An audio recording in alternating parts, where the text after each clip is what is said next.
Hello, everyone. In this video, I'll be giving my testimony to how I went from being a nihilist to um, experiencing God for myself. So, around the time I found out about nihilism, my life was pretty much just caving in on me, and I didn't graduate high school on time. Um, I I was taking an AP class, um, just so that I would get ready for college, and when I failed it, and when I went I pretty much told myself, you know what, if you can't pass this, then you're not going to pass college. You would never amount anything to life. I fell into an existential crisis. Um, and started to question what life had in store for me, and I would always come to the conclusion that not much. I was, um, I wasn't happy with my friendships at the time. I In the homosexual community, I thought that life in the homosexual community, I mean, I wasn't gonna really find love like that just because everybody wants sex, you know? And um,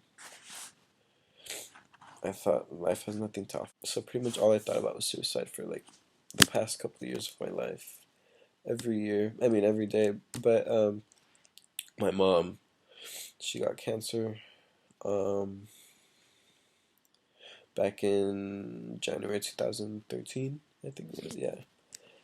And in an effort to try to cope with not having an existential crisis, I told myself maybe the only way out is to stop thinking.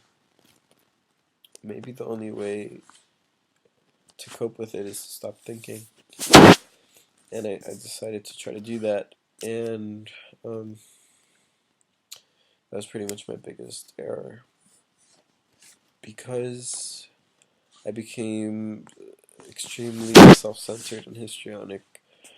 Um, I was really only living for myself, and I was making everyone around me miserable, and I couldn't.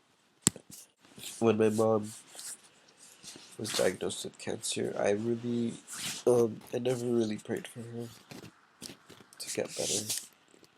I never, I never prayed for her because I thought that, uh, I thought, how could there be a personal God? How could a God care about humanity with seeing what goes on in the world? Um, so I never prayed for her. And later on, um, she had like multiple surgeries, and then she died. She died, and that's when I started to question my belief or my disbelief in God. I mean, so I felt I fell into transgenderism,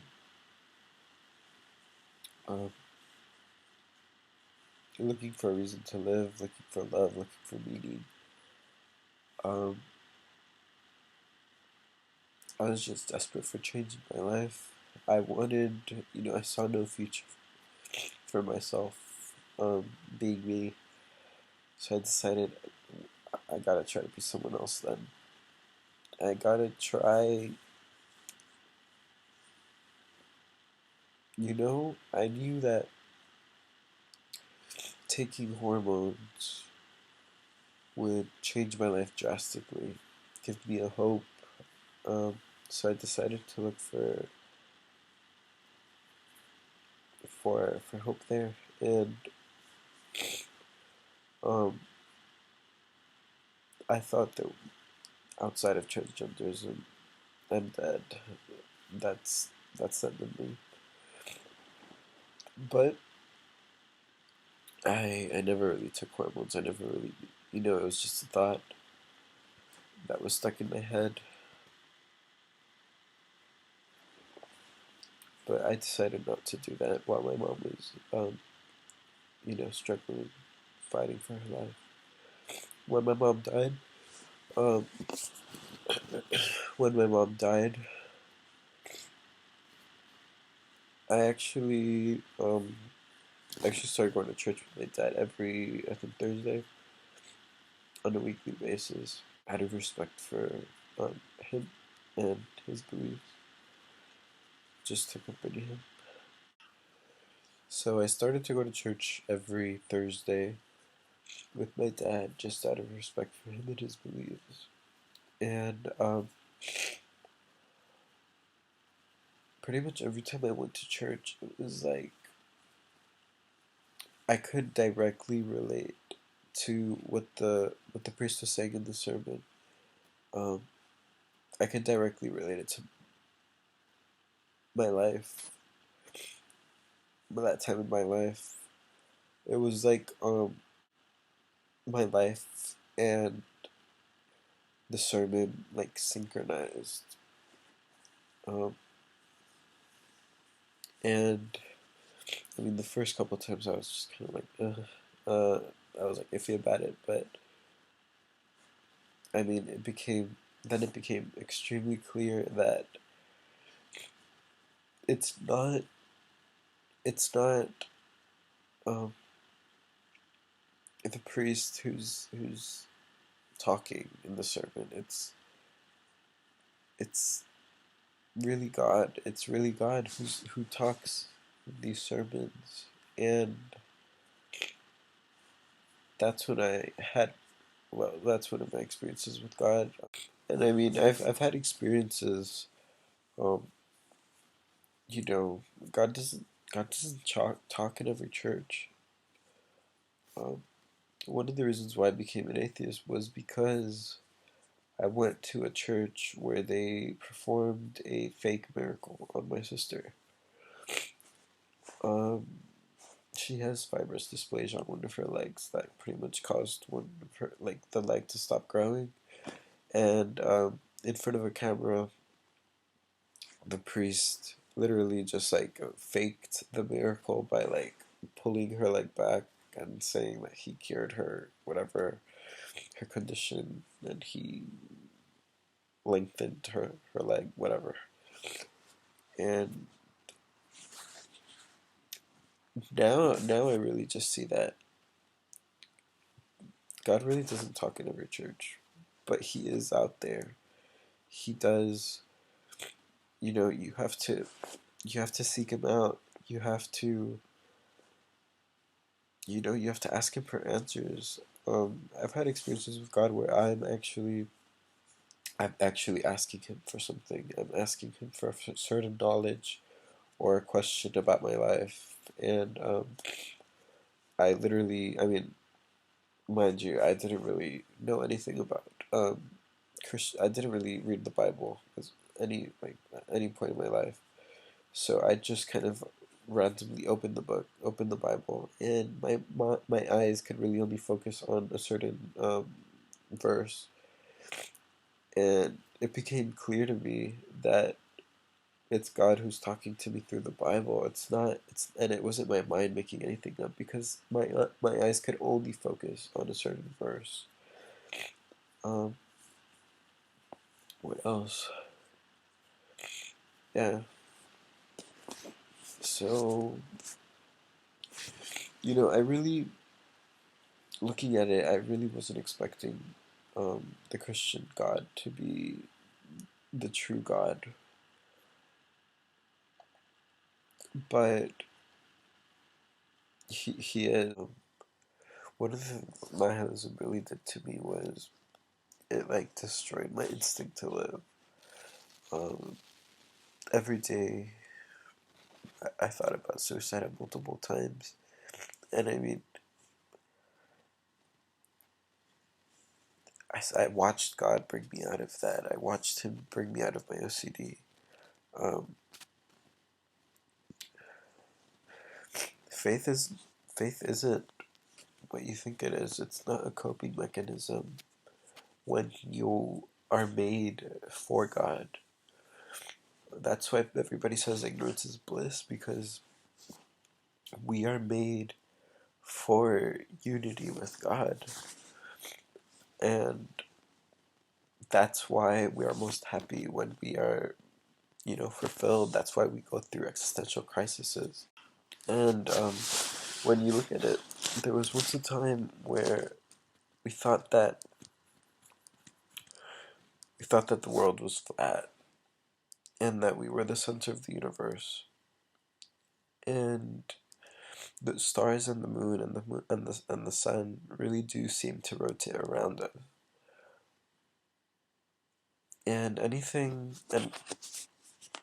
I mean, the spherical world idea was pretty much like ridiculed. It wasn't accepted.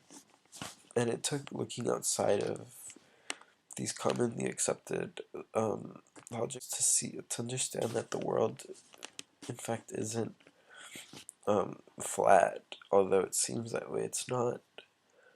And that that's kind of what it's like. That's kind of what atheism is like right now, because we think that just we think we're being, more rational, the spiritual person or the religious person, and it's really not like that, because we have these attractions for a reason. We have these attractions for a reason. Um, Everything, we were built and created for God. That's why we are the way we are. When you look at the existence of humanity,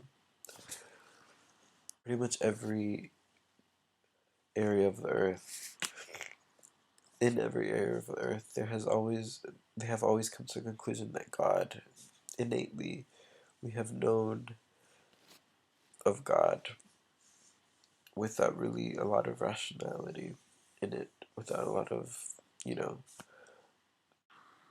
and, humanity really is the only animal that has spirituality. Um, we are the only being that has morals.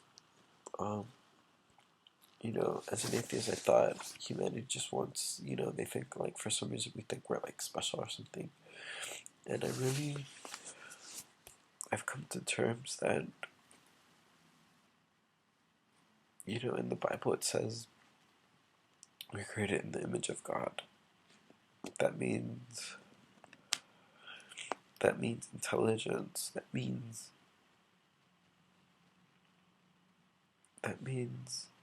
creativity. That means morality. That means spirituality.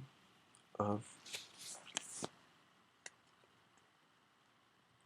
Once you see we were created for God, everything makes sense. I forgot to say this in the video, but I didn't see Christ get crucified or perform any of the miracles or resurrect from the dead, but I did. I have. I believe because I've seen, not because I want to believe. Because believe it or not, um, when I found out he was dead, when I found out God was real, I pretty much just begged him to get rid of me because um I was suffering so much um before um before my encounter with him. I just wanted to die, and I've seen him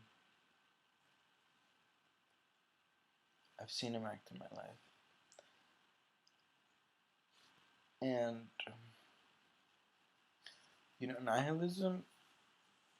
nihilism really isn't the way.